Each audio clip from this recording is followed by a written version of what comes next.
आइए शुरुआत करते हैं अच्छी और सच्ची खबरों की। सबसे पहले बात महाकुंभ की कर लेते हैं, जिसके शुरू होने में महज 10 दिन का वक्त बाकी है। ऐसे में महाकुंभ मेले के सुरक्षित और सफल आयोजन के लिए तमाम सरकारी एजेंसियां युद्ध स्तर पर लगी हुई हैं। चाहे कल्पवासियों के आने जाने और स्नान से जुड़ी तैयारियां हों, चाहे सुरक्षा और सजावट से जुड़ी तैयारियां हों, या फिर वीवीआईपी लोगों के लिए इंतजाम, तैयारियां अपने अंतिम दौर में है। इन्हीं तैयारियों के तहत ही 550 करोड़ रुपए की लागत से 16 किलोमीटर लंबा वीवीआईपी कॉरिडोर बनाया जा रहा है। और इसके अलावा महाकुंभ में आने वाले श्रद्धालुओं के लिए बनाया गया अस्थायी अस्पताल ऑपरेशनल हो गया है।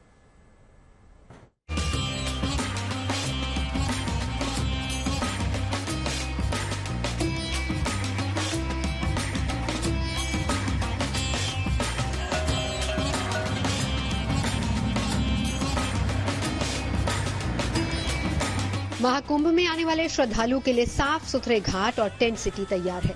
जरूरत पड़ने पर इलाज के लिए अस्पताल तैयार है। आने जाने के लिए world class bus stand, railway station और एयरपोर्ट भी तैयार है। और तैयार हो रहा है 16 किलोमीटर का ये वीवीआईपी कॉरिडोर, जिसका काम इन दिनों बहुत तेजी के साथ कराया जा रहा है। इस कॉरिडोर के तहत एयरपोर्ट के ठीक सामने सड़क पर ये खूबसूरत 84 स्तंभ लगाए गए हैं। ये 84 स्तंभ सृष्टि के सार का प्रतीक है, जिन पर न सिर्फ सनातन से जुड़े प्रतीक चिन्हों को उकेरा गया है, बल्कि भगवान शिव के सहस्त्रनाम को भी अंकित किया गया है। जगह जगह पिलर बनाए जा रहे हैं, जिसपे से ओम स्वास्तिक का चिन्ह, ओम सारे चीज मंत्र भी लिखे जा रहे हैं। 84 बहुत अच्छा ही एकदम सौंदर्यीकरण हो रहा है। और ये पेड़ और इतना अच्छा लग रहा है कि देखने में लोगों को आने में बस इस कॉरिडोर में इन 84 स्तंभों के अलावा खूबसूरत स्ट्रीट लाइट्स, सड़क किनारे नक्काशीदार रेलिंग, चौक चौराहों पर सुंदर सुंदर प्रतिमाएं और डिवाइडर पर पेंटिंग्स लगाई गई हैं। इतना ही नहीं, इस कॉरिडोर की खूबसूरती को निखारने के लिए सड़क के दोनों ओर रंग बिरंगे सजावटी फूलदार पौधे भी रोपे गए हैं। पहले में बहुत जमीन आसमान का फर्क है। पहले तो कुछ नहीं था, अभी तो ऐसा लग रहा है कि इलाहाबाद में है ही नहीं। ये प्रयाग, अब पहले प्रयाग इलाहाबाद था, ये प्रयागराज लगता है कि अब प्रयागराज है। क्या क्या खासियत नजर आई यहाँ पे? अब पहले जो रोडें थी उससे पहले बेटर है। अब यहाँ जो पिलर है इनकी बहुत अच्छी शोभा बढ़ा रहे हैं। इनमें लिखे मंत्र बताते हैं कि प्रयागराज में है। प्रयागराज में पहले हम लोग गुजरते थे यहाँ पे तो लगता था कोई जंगल, पूरा क्षेत्र ऐसा था, लेकिन आज लग रहा है कि कोई इलाहाबाद है, प्रयागराज हो गया। उम्मीद ये जताई जा रही है कि करीब 550 करोड़ की लागत से बन रहे कॉरिडोर का बचा हुआ काम भी जल्द पूरा कर लिया जाएगा, जिसके बाद एयरपोर्ट और संगम के बीच की 16 किलोमीटर की दूरी महज 25 मिनट में तय कर ली जाएगी। और दुनिया के अलग अलग देशों में बसे हुए भारतवंशियों से अपील भी करते हैं कि आवे प्रयागराज के दिव्य भव्य सुरक्षित स्वच्छ ग्रीन कुंभ को देखें और यहाँ की जो स्मृतियां हैं अपने साथ संग्रहित करके ले जाएं। और प्रयागराज में हवाई मार्ग हो, चाहे रेल मार्ग हो, चाहे सड़क मार्ग हो, सभी मार्गों से आवागमन की बहुत बेहतरीन सुविधा है। इस वीवीआईपी कॉरिडोर के अलावा कई और ऐसे इंतजाम प्रयागराज में देखने को मिल रहे हैं, जो आने वाले श्रद्धालुओं के अनुभव को और शानदार बनाएंगे। इन्हीं में से एक है ये अस्थायी अस्पताल, जो अब पूरी तरह से ऑपरेशनल हो चुका है, जिसके बाद इसका लाभ भी लोगों को मिलने वाला है। हाल ही में यहाँ पर 2 गर्भवती महिलाओं की सफल डिलीवरी कराई गई। डॉक्टर्स भी इस अस्पताल में हुई पहली डिलीवरी से बेहद खुश हैं। पहला बच्चा मेल बेबी है, उसका नाम हम लोग ने कुंभ रखा है। और बच्चा स्वस्थ है, 2.5 किलो का बच्चा है। माँ भी स्वस्थ है, नॉर्मल डिलीवरी हुई है यहाँ पे। और इनके आने से हमारे अस्पताल में बहुत खुशियां हैं, सब लोग बहुत खुश हैं। और पहला बच्चा है तो बहुत ही खुशी हो रही है कि ये नॉर्मल डिलीवरी इनकी यहाँ अच्छी तरीके से हो गई। जब ये आई थी तो काफी पेन में थी, लेकिन इनको हम लोगों ने अच्छी से सुविधा दी। सारी इनकी खून की जांचें हो चुकी हैं, सारी बच्चे के खून की जांचें हो चुकी है, बच्चे को सारे टीके लग चुके हैं और बच्चा और माँ दोनों ही स्वस्थ हैं। दुनिया के सबसे बड़े आध्यात्मिक मेले में देश और विदेश से करीब 40 करोड़ लोगों के आने का अनुमान है। ऐसे में प्रशासन का पूरा जोर इस बात पर है कि इन श्रद्धालुओं को पूरे महाकुंभ के दौरान किसी भी तरह की कोई परेशानी न हो और यहाँ से ये श्रद्धालु अपने साथ महाकुंभ से जुड़ी खूबसूरत यादें लेकर जाएं। प्रयागराज से आनंद राज और पंकज श्रीवास्तव के साथ bureau report, good news today. तो महाकुंभ शुरू होने की घड़ी जैसे जैसे नजदीक आ रही है, वैसे वैसे सुरक्षा एजेंसियां पहले से ज्यादा अलर्ट हो गई हैं। खासकर खालिस्तानी आतंकी गुरपतवंत सिंह पन्नू की धमकी के बाद सुरक्षा एजेंसियां सुरक्षा से जुड़ी हर तैयारी को हर कसौटी पर परख रही हैं। और यही वजह कि एटीएस, आईबी, एसटीएफ और एलआईयू जैसी एजेंसियां न सिर्फ महाकुंभ मेला क्षेत्र में चप्पे चप्पे की तलाशी ले रहे हैं, बल्कि हर आने जाने वाली गाड़ियों और सामान की गहन जांच भी हो रही है। और इस काम में डॉग स्क्वाड और हाईटेक उपकरणों का भी इस्तेमाल किया जा रहा है, ताकि किसी भी संदिग्ध गतिविधि को वक्त रहते रोका जा सके। इसके अलावा महाकुंभ में सुरक्षा का जिम्मा संभाल रही एजेंसियां तमाम सोशल मीडिया प्लेटफॉर्म्स पर भी नजर बनाए हुए हैं। कुंभ 2025 की शुरुआत से पहले कुछ इनपुट्स थे और सोशल साइट्स पे भी कुछ ऐसे इनपुट्स नजर आए थे। उसके बाद से प्रयागराज की कुंभ मेला पुलिस अब पूरी तरह से मुस्तैद हो गई और ये कुंभ मेला क्षेत्र की आने जाने वाली सड़क है, जिस पर खास निगाह रखी जा रही है। आप देखेंगे बाकायदा सिक्योरिटी, पुलिस सिक्योरिटी के लोग अपने जो इक्विपमेंट्स हैं उनके साथ हर एक आने जाने वाली गाड़ी को बाकायदा चेक कर रहे हैं। और यही चेक में नहीं, बाकायदा जो इंजन वाला पार्ट है यानी उसके पूरे पार्ट को खोलकर एक एक चीज को चेक किया जा रहा है, क्योंकि जिस तरह से एक्स पे कुछ चीजें पोस्ट की गई थी उसके बाद से पुलिस काफी अलर्ट पे है, लोकल सिक्योरिटी अलर्ट पर है। और इसके अलावा जो माघ मेला पुलिस स्पेशली लगाई गई है वो स्पेशली अलर्ट पर है, क्योंकि माघ मेला को कई सुरक्षा के घेरे में लगाया गया है। एलआईयू की रिपोर्ट भी कही जा रही थी कि जो हमले करने वाले लोग या बदमाशी करने वाले लोग, कुंभ मेला को डिस्टर्ब करने वाले लोग, वो किसी भी बेस में आ सकते, तो लिहाजा पूरी सिक्योरिटी एजेंसी अलर्ट है और पुलिस बाकायदा कुंभ में आने जाने वाले हर शख्स को यानी जितने भी शख्स है उनको चेक कर रही है। बात मौसम की कर लेते हैं। इन दिनों पहाड़ी राज्यों से लेकर मैदानी राज्यों तक भीषण सर्दी पड़ रही है और इस कड़ाके की ठंड के बीच ही घने कोहरे ने भी कई राज्यों में दस्तक दे दी है, जिसका असर ट्रेन, हवाई और सड़क यातायात पर पड़ रहा है। मौसम विभाग का ताजा अनुमान है कि एक और वेस्टर्न डिस्टर्बेंस एक्टिव हो रहा है, जिसके असर से पहाड़ी राज्यों में फिर से बर्फबारी और मैदानी राज्यों में बारिश और आने वाले दिनों में देखने को मिल सकती है।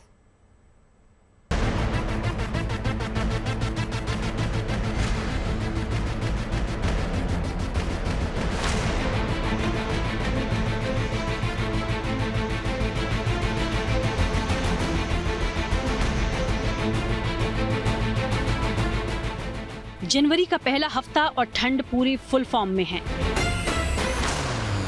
इन दिनों हालात ये हैं कि पहाड़ों पर भी लोग ठिठुर रहे हैं और मैदानों में भी गलन वाली सर्दी का सामना लोग कर रहे हैं। इस जमा देने वाली ठंड के साथ ही घने कोहरे ने भी पूरे उत्तर भारत को अपनी गिरफ्त में आज से ले लिया है। श्रीनगर से लेकर जम्मू तक, पंजाब से लेकर हरियाणा तक, उत्तराखंड से लेकर यूपी तक और राजस्थान से लेकर दिल्ली, मध्य प्रदेश तक कोहरे ने कोहरा मचाया हुआ है। नौबत ये है कि घने कोहरे की वजह से सुबह सवेरे गाड़ियों के हेडलाइट्स ऑन तक करनी पड़ी। वहीं राजधानी दिल्ली पहुंचने वाली ज्यादातर ट्रेन देरी से पहुंची और तो और विमान सेवा पर भी इसका असर देखा जा रहा है। ये तस्वीरें आज सुबह देश की राजधानी दिल्ली की हैं, जहां घने कोहरे के कारण विजिबिलिटी इतनी कम हो गई कि बड़ी बड़ी इमारतें इस कोहरे में दिखना ही बंद हो गई। ये जो तस्वीर आप देख रहे हैं, इस धुंध के ठीक पीछे कहीं अक्षरधाम मंदिर है, लेकिन शुक्रवार की सुबह इस तरह का कुहासा छाया हुआ है दिल्ली एनसीआर में कि ना तो अक्षरधाम मंदिर दिख रहा है, ना नेशनल हाईवे पे दौड़ती हुई गाड़ियां बहुत ज्यादा साफ रूप से दिखाई देती हैं। धुंधली लाइट कहीं से आती हुई दिखाई देगी, जिससे अंदाजा आपको लगाना है कि गाड़ियां नेशनल हाईवे पे दौड़ रही हैं। आईजीआई की अगर हम बात करें तो एयरपोर्ट पे इस वक्त विजिबिलिटी 50 मीटर है दिल्ली में और रनवे पे तकरीबन विजिबिलिटी 0 मानी जा रही है, यानी कि नहीं के बराबर, जिसकी वजह से दिल्ली एयरपोर्ट पे लैंड करने वाले जहाज या यहां से टेक ऑफ करने वाली फ्लाइट्स पे असर पड़ रहा है। दिल्ली के आसपास के राज्यों में भी शीतलहर और कोहरे के कारण कमोबेश ऐसे ही हालात दिखाई दिए। जो लोग जरूरी कामकाज के लिए घरों से बाहर निकले, उन्हें कोहरे का सामना करना पड़ा। किसी ने ठंड से बचने के लिए अलाव का सहारा लिया, तो किसी ने गर्मा गर्म चाय की चुस्की ली। लेकिन रात के समय जिनके पास ठंड से बचने का कोई उपाय नहीं है, उनके लिए रैन बसेरों और चौक चौराहों पर अलाव का इंतजाम प्रशासन की ओर से किया जा रहा है। ये तस्वीर दिल्ली के पास नोएडा से आई है, जहां पुलिस रात के वक्त जरूरतमंद लोगों को रैन बसेरों तक पहुंचा रही है। ये 2 लोग रात में है जी सर। ठीक है, रात में तुम्हारी ठहरने की व्यवस्था हो गई है रैन बसेरा में। ठीक है, ठीक है। और रात में कोई भी दिक्कत परेशानी होती है तो 112 पर तुरंत फ़ोन कर देना। ठीक है सर। हम 4 या 5 मिनटों में तुम्हारे पास आ जाएंगे। ठीक है ना? ठीक है। अब तुम आराम करो। ठीक है। ठीक, कोई दिक्कत परेशानी होती है तो रात में कॉल कर दो। कड़कती ठंड में नोएडा पुलिस लोगों का कुछ अलग तरीके से ख्याल रख रही है। एक अनोखी पहल शुरू हुई है। नोएडा पुलिस की पीसीआर रात में चारों तरफ निकलती हैं और अगर उनको सड़क पर, बस स्टैंड पर कोई भी व्यक्ति दिखाई पड़ता है तो वो जाकर उससे बात करते हैं और फिर उस व्यक्ति को अपनी पीसीआर में ही बैठाकर इस तरह के रैन बसेरा में वो छोड़ते हैं। यूपी 112 की गाड़ियां जरूरतमंद को उसके स्थान से लेकर नजदीकी रैन बसेरे तक पहुंचाएंगी। इसके सकारात्मक परिणाम भी देखने को मिले हैं। कुछ कॉल यूपी 112 को प्राप्त हुई तथा सहायता भी पहुंचाई गई है। ठंड के मौसम को देखते हुए आगे भी अभियान जारी रहेगा ताकि जरूरतमंद को मदद पहुंचाई जा सके। उधर उत्तर भारत के पहाड़ी राज्यों में भी इन दिनों जमा देने वाली ठंड से लोगों का बुरा हाल है, क्योंकि कई इलाकों में तो पारा लगातार 0 से नीचे ही बना हुआ है, जिसके चलते तालाब, झील और झरने जम चुके हैं। ऊपर से शीतलहर और कोहरे ने भी लोगों का घरों से बाहर निकलना मुश्किल कर दिया है। श्रीनगर, जम्मू और लद्दाख से आई ये तस्वीरें मौसम के इसी बर्फीले मिजाज को बयां कर रही हैं। दिसंबर का पूरा महीना कश्मीर ने जो है सूखा झेला और सूखे के साथ जबरदस्त जो है ठंड भी थी, लेकिन उसके बाद बर्फबारी हुई, थोड़ा ठंड में जो है राहत आई मिली, लेकिन अब जो है फिर एक बार जबरदस्त ठंड है, सर्दी है। जैसे हम बार बार दिखा रहे हैं कि छोटे जो नाले हैं, पॉन्ड्स हैं, और अगर डल लेक की भी बात करें तो वो भी जो है जम चुकी थी। लेकिन बर्फ के बाद जहां थोड़ा ठंड में जो है फर्क पड़ा, लेकिन अभी भी आपको जो थोड़ा एक जो ठंड का लेवल है उसका एक जो मिसाल दिखाने के लिए हम पहुंचे हैं इस वक्त डल लेक के किनारे। हालांकि ये जो है एक पॉन्ड है छोटा सा जो यहाँ पे है, लेकिन अभी भी मैं तारिक को कहूँगा आपको दिखाएगा, अभी भी जो है मोटी परत जो आइस की है वो बनी हुई है। पहाड़ों से लेकर मैदानों तक पड़ रही इस कड़ाके की सर्दी के कम होने के आसार फिलहाल तो नहीं हैं। दरअसल मौसम विभाग का ताज़ा अनुमान ये है कि एक और वेस्टर्न डिस्टर्बेंस एक्टिव हो रहा है, जिसके कारण पहाड़ों पर न सिर्फ जोरदार बर्फबारी देखने को मिलेगी, बल्कि मैदानी राज्यों में भी बारिश हो सकती है। शनिवार के दिन जब वेस्टर्न डिस्टर्बेंस का इम्पैक्ट दिल्ली समेत उत्तर भारत के कुछ इलाकों में देखने को मिलेगा, तो न सिर्फ ये घना कोहरा पड़ेगा, बल्कि जो मैक्सिमम टेम्परेचर दिन के वक्त 20 डिग्री के आसपास पहुंच जा रहा है, उसमें भी कमी आएगी। मौसम विभाग के इस अलर्ट को देखते हुए राज्य सरकारों ने बर्फबारी और ठंड से लोगों को बचाने के लिए जरूरी कदम उठाने के निर्देश प्रशासन को दिए हैं। साथ ही लोगों से ये भी अपील की गई है कि वो बिना वजह घरों से बाहर न निकलें। कई बार मीटिंगें हुई हैं और पिछले बर्फबारी के बाद थोड़ा सा तजुर्बा भी रहा है। जहां काम ठीक रहा उसको दोबारा दोहराया जाएगा, जहां कुछ खामियां या कमजोरियां नजर आईं उनको दुरुस्त किया जाएगा। अगर मौसम विभाग का ये अनुमान सच साबित हुआ तो लोगों को इस कड़ाके की ठंड के बीच 6 जनवरी तक तेज हवाओं और बारिश का सामना भी करना पड़ सकता है। दिल्ली से अमित भारद्वाज, हिमांशु मिश्रा, नोएडा से मनीष चौरसिया और श्रीनगर से मीर फरीद के साथ bureau report, good news today.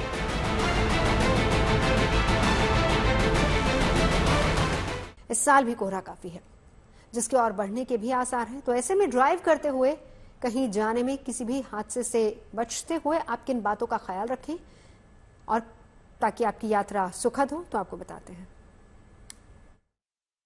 आज भी ऐसे कई इलाके रहे दिल्ली में जहां पर विजिबिलिटी लगभग 0 थी। कोहरे की वजह से कुछ भी देख पाना सड़क में संभव नहीं था।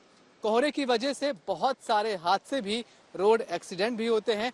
ऐसे में आज हम आपको कुछ टिप्स बताने जा रहे हैं जिनके जरिए आप रोड एक्सीडेंट से कम कोहरे में बच सकते हैं। हमारे साथ अनुराग जी हैं जो कि रोड सेफ्टी एक्सपर्ट हैं। सर, पहले तो गाड़ी में क्या कुछ चीजें होनी चाहिए अगर आप फॉग में, कोहरे में निकल रहे हैं? गाड़ी में आपके सबसे पहले फॉग लैंप जरूर होनी चाहिए। दूसरा एक सबसे बड़ा जो रीजन होता है, आपको टाइम मैनेजमेंट का ध्यान रखना है। टाइम मैनेजमेंट का मतलब अगर आपको लगता है कि कहीं पर आपको 3 घंटे में पहुंचना है तो आप मान के चलिए कि आपको 6 घंटे का टाइम लगना है और आप 6 घंटे पहले वहां से निकलिए और 3 घंटे का जो टाइम है वो 6 घंटे पर जाइए। दिल्ली से मेरठ 2.5 घंटे में नहीं पहुंचना है, दिल्ली से मेरठ 5 या 6 घंटे में पहुंचना है। पहले से मान के चलिए, बातों पर न जाएं, अपनी सेफ्टी पर जाएं। सबसे पहले जो टाइम मैनेजमेंट और फिर अपने माइंड सेट को पहले से तैयार करके कि मुझे सेफ कहीं पर पहुंचना है। अब हम गाड़ी के अंदर बैठते हैं और दिखाते हैं आपको कि वो क्या फीचर्स होते हैं और क्या तरीके होते हैं ड्राइविंग के, जिनसे आप अगर उनका इस्तेमाल करें आप उन तरीकों का, तो आप कम से कम हादसों से बच सकते हैं। आइए। विजिबिलिटी कम होती जाएगी। हमको 1 किलोमीटर की जगह 500 मीटर, 500 मीटर की जगह 200 मीटर, 200 मीटर की जगह 100 मीटर और फिर उसके बाद 50 मीटर तक दिखना रह जाएगा। तो हमारी स्पीड भी उसके अकॉर्डिंगली कम हो जानी चाहिए। अगर आपकी 100 की स्पीड फुल विजिबिलिटी के साथ है, तो अगर 20 मीटर की विजिबिलिटी रह गई है, तो आपकी स्पीड भी फिर 10 और 20 के बीच में आ जानी चाहिए। ये स्क्रीन जो है ना, आपकी विंड स्क्रीन धीमे धीमे रोज की वजह से एकदम धुंधला धुंधला दिखाई देने लगता है। तो उस समय आपको ध्यान रखना है कि आपको डीफॉगर जो गाड़ी में होता है उसको आप ऑन करें परमानेंट, और वो जो ओस जमी हुई है या धूल जमी हुई है वो धीमे धीमे साफ होती रहे। तमाम सारे टिप्स हैं, तकनीक हैं, जिनका इस्तेमाल अगर आप रोड पर निकल रहे हैं तो आपको जरूर करना चाहिए, क्योंकि इस वक्त हाईवे में जब आप जा रहे हैं, अगर कोहरा बहुत ज्यादा है, विजिबिलिटी कम है या फिर कई जगह जीरो है, तो ये सब तरीके ही हैं जो आपको किसी हादसे से बचा सकते हैं। बाकी महत्वपूर्ण बात ये भी है कि अगर बहुत जरूरी नहीं है तो आजकल आप निकलना अवॉइड भी कर सकते हैं, और अगर निकलना पड़ ही रहा है तो इन सारे टेक्निक्स को अपनाइए ताकि आपकी यात्रा सेफ रहे, सुरक्षित रहे। कैमरामैन शैलेंद्र के साथ Manish Chaurasia, good news today, Delhi. और बात ऐसे चमत्कार की जो महाराष्ट्र के कोल्हापुर में हुआ। वहां स्पीड ब्रेकर के झटके से 65 साल के एक बुजुर्ग की सांसें लौट आईं। दिल का दौरा पड़ने के बाद अस्पताल ले जाने पर बुजुर्ग को मृत घोषित कर दिया गया था। अंतिम संस्कार की तैयारियों के बीच परिवार एम्बुलेंस में पार्थिव शरीर को लेकर घर के लिए रवाना हुआ। रास्ते में एक स्पीड ब्रेकर और उससे पहले पड़ने वाला सड़क का गड्ढा जिसने शव को झटका दिया। दावा यह है कि इसी झटके से बुजुर्ग के मृत शरीर में दिल दोबारा से धड़कने लगा, जिसके बाद चमत्कार और मेडिकल साइंस के कमाल के बीच बहस छिड़ गई है।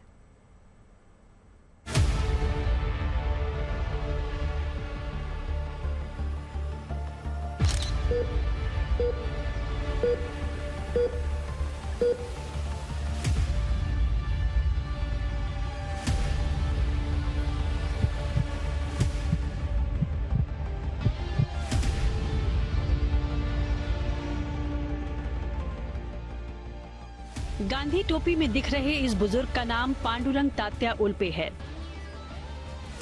आज से ठीक 19 दिन पहले महाराष्ट्र के कोल्हापुर में इनके अंतिम संस्कार की तैयारी हो चुकी थी। दिल का दौरा पड़ने के बाद अस्पताल ले जाने पर डॉक्टरों ने इन्हें मृत घोषित कर दिया था। इससे पहले डॉक्टरों ने दिल की धड़कन को जांचने के लिए 2 बार ECG यानी इलेक्ट्रोकार्डियोग्राम नाम का एक मेडिकल टेस्ट भी किया। परिवार का दावा है कि दिल की इलेक्ट्रिकल गतिविधियों से जुड़े इस टेस्ट की रिपोर्ट देखने के बाद डॉक्टर्स ने पांडुरंग तात्या उल्पे को मरा हुआ बताया, जिस पर अस्पताल में मौजूद परिजनों ने भी यकीन किया और घर पर उनके अंतिम संस्कार की तैयारियां शुरू कर दी। 16 दिसंबर 2024 में पांडु तात्या ऐसे घूमते घूमते रात को शाम को 7 बजे तात्या घर आए तो उनको अस्वस्थ होने लगा और तात्या की तबीयत खराब होती जा रही थी और तात्या को यहाँ के हॉस्पिटल में लेके गए तो हॉस्पिटल में ECG निकाली। ECG निकालने के बाद डॉक्टर ने 2 तास पूरा डॉक्टर ने चेकअप किया, लेकिन 2 घंटे के बाद तात्या की डेथ हो गया ऐसे डॉक्टर ने बोल दिया। तो सभी जो उनके हमारे यहाँ है मेहमान है तो सभी को हमने मैसेज दिया कि तात्या की डेथ हो गई और तात्या को लेके जाओ और सभी यहाँ अंतिम संस्कार की पूरी तैयारी हो गई। अस्पताल में मौजूद परिजन एम्बुलेंस में बुजुर्ग का पार्थिव शरीर लेकर घर के लिए निकल पड़े। पांडुरंग के परिजनों का दावा है कि अस्पताल से घर के रास्ते में एम्बुलेंस अचानक एक स्पीड ब्रेकर के ऊपर से तेजी से गुजरी, जिसकी वजह से एम्बुलेंस में मौजूद पांडुरंग के पार्थिव शरीर को भी तेज झटका लगा। इस बीच मृत घोषित हो चुके पांडुरंग की उंगलियों में हरकत शुरू हो गई। शरीर में हलचल देखते हुए परिजन उन्हें तुरंत दूसरे बड़े अस्पताल ले गए, जहां पहुंचने पर डॉक्टरों ने पांडुरंग की जांच की। इस दौरान सांसें तो रुकी हुई थी, लेकिन उनका दिल 30 धड़कन प्रति मिनट की रफ्तार से धड़क रहा था। इस पर आनन फानन में बुजुर्ग को अस्पताल में भर्ती किया गया और उनकी जिंदगी बचाने के लिए तुरंत वेंटिलेटर पर रखा गया। 15 दिनों के इलाज के दौरान पांडुरंग की एंजियोप्लास्टी भी करवाई गई। जब पेशेंट यहाँ पे आया तो बड़ा क्रिटिकल था, मतलब कुछ सांसें नहीं चल रही थी, लेकिन उनकी हार्ट रेट थी वो 30 के करीब थी। उनका बीपी रिकॉर्डेबल नहीं था, तो हमारे डॉक्टर्स ने इमीडिएटली उनको ट्रीटमेंट चालू किया। कैजुअलिटी में उनको स्टेबलाइज करने का जो भी है वो जो बड़े प्रयत्न किए। उनको 4 दवाइयाँ दी पड़ी थी जिससे उनका हार्ट थोड़ा सा बढ़ जाए, उनका हार्ट रेट बढ़ जाए, बीपी थोड़ा सा ऊपर आ जाए। इमीडिएटली उनको वेंटिलेट किया गया। पेशेंट 2 दिन तक वेंटिलेटर पे रहे। तीसरे दिन उनका वेंटिलेटर ऑफ किया गया। धीरे धीरे से सारी दवाइयाँ उनको कम कर दी गई और 5वें दिन पेशेंट एकदम अच्छी हालत में था, जहाँ से हमारे यहाँ से डिस्चार्ज होके उसके बाद उनकी एंजियोप्लास्टी भी हुई और अभी पेशेंट खस्ता अच्छा हालत में है। कुछ दिन पहले ही अस्पताल से डिस्चार्ज होकर 65 साल के बुजुर्ग अपने घर पहुंचे। हालांकि 16 दिसंबर को उनके साथ क्या हुआ ये पांडुरंग को भी याद नहीं है। नेमकं म्हणजे काही दिवसभर माझे रेग्युलर चालूच होतं, फिरणं, पावड्याला जाणं, देवपूजा देवासनं जाणं। 12 वाजेपर्यंत सगळे मी फिरून आलो त्या दिवशी आणि घरात येऊन 12 वाजता जेवलो, भात जरासा खाला, म्हणजे तेवढं काही भूक लागली नव्हती। मग भात खाल्ल्यावर मी जरा पडलो 2-3 वाजेपर्यंत, तर आमचं विराडा आलं कामासनं आल्यावर मग ती जेवली, मग जरा इकडे तिकडे चालू झालं तिचं कामाचं। संध्याकाळी 4-4:30 पावणे 5ला चहा केला तिनं, चहा प्यालो। चहा प्याल्यावर बसलो इथं आणि मग इथं बसल्यावर जरा घाम सुटल्यागत झाला। घाम म्हणजे सरसरीत घाम, भरपूर घाम आला। असं काय व्हायला लागलं म्हणून मी जरा वाऱ्याला जावं म्हणलो। वाऱ्याला जाऊन तिथं आमचं रूममध्ये हे होतं खुर्ची, तिथं बसलो। तिथं बसल्यावर डोळं एकदम झाकल्यासारखं झालं आणि तिथं जरा गरगरल्यागत झालं म्हणून बाथरूममध्ये गेलो। बाथरूममध्ये जरा उलटी केली तर जरा पातळ पाणी पडल्यागत पडलं आणि खुर्चीवरचं ते डोळंच माझं झाकलं। डोळ्यात काय म्हणजे कोण आलं, कोण गेलं, कुठं गेलं, मी कुठं आहे, काय आहे, काहीच माहीत नहीं। महाराष्ट्र के कोल्हापुर की इस घटना की अब हर जगह चर्चा हो रही है। अब ये चमत्कार है या मेडिकल साइंस का कमाल, दिल से जुड़े विशेषज्ञ यानी कार्डियोलॉजिस्ट भी कुछ साफ साफ कहने की स्थिति में नहीं है। ब्रेन बड़ा सेंसिटिव ऑर्गन है, यदि हार्ट बंद हो गया चलना तो कुछ मिनटों में उसके ऊपर परमानेंट डैमेज हो जाता है, विद इन फ्यू मिनट्स, है ना। जो हम देखते हैं ना, बहुत सारे लोगों को कार्डियक अरेस्ट होता है, फिर हम उसको रिवाइव कर लेते हैं, लेकिन ब्रेन में परमानेंट इस्केमिक डैमेज हो जाता है, तो वो समय बहुत कम होता है। तो ये इस तरह की कई समय, बहुत लंबे समय तक वो अरेस्ट में रहे और फिर उसके बाद आके ब्रेन ने काम करना शुरू कर दिया, ये थोड़ा सा समझ में आने वाली बात नहीं है। अब सच्चाई जो भी हो, लेकिन सड़क हादसों के लिए जिम्मेदार माने जाने वाले गड्ढे और स्पीड ब्रेकर चर्चा में हैं। इन्हें किसी को दोबारा जीवन देने का क्रेडिट दिया जा रहा है। 65 साल के बुजुर्ग पांडुरंग तात्या उल्पे के लिए ये स्पीड ब्रेकर ही वरदान बन गया। कोल्हापुर से दीपक सूर्यवंशी के साथ bureau report, good news today. और अब आपको मुंबई की 82 साल की बुजुर्ग महिला यास्मीन साहनी से मिलवाते हैं, जिन्हें पेंटिंग्स के साथ साथ कविताओं का भी खूब शौक है, बावजूद इसके कि उनकी नजर कमजोर है। यास्मीन मंत्रमुग्ध कर देने वाली तस्वीरें बनाती हैं। 82 साल की उम्र में भी उनका हौसला और हिम्मत काबिले तारीफ है।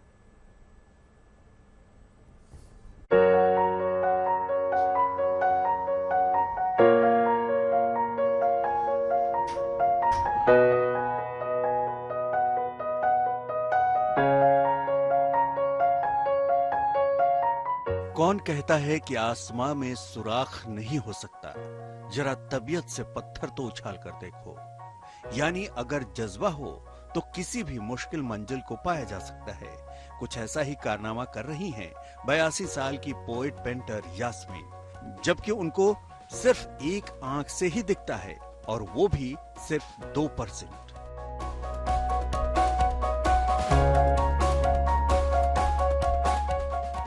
सवाल यह है कि महज 2% की दृष्टि रखने वाली यास्मीन पेंटिंग करती कैसे हैं? तो उनका जज्बा यहाँ अपना कमाल दिखाता है।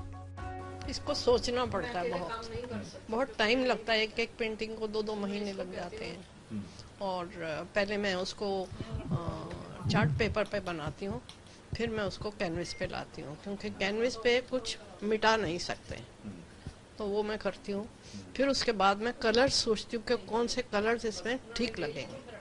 हर एक पेंटिंग आप देख लो, उसके कलर्स बहुत अच्छे होंगे। फिर कलर्स की पेंटिंग्स का ये कमाल होता है कि उनकी अट्रैक्टिव होनी चाहिए, टेक्निकली परफेक्ट होनी चाहिए, तभी आप किसी को दिखा सकते हो। यास्मीन सिर्फ पेंटर ही नहीं है, बल्कि वो कवि भी हैं। उनकी पेंटिंग की खासियत ये है कि वो अपनी हर पेंटिंग के साथ एक कविता भी लिखती हैं। मैं एक पेंटर नहीं हूँ, मैं एक पेंटर पोएट हूँ। जो मेरे मन में आता किसी चीज के लिए, वो मैं कविता में भी लगा सकती हूँ और मैं पेंटिंग में भी कर सकती हूँ, तो मैं उन दोनों को इकट्ठा दिखाती हूँ। यास्मीन 82 साल की उम्र में अपने सारे काम खुद करती हैं। वो पेंटिंग्स के साथ साथ गिटार भी बजाती हैं और गाना भी गाती हैं, यानी कुल मिलाकर कहें तो वो बहुमुखी प्रतिभा की धनी भी हैं।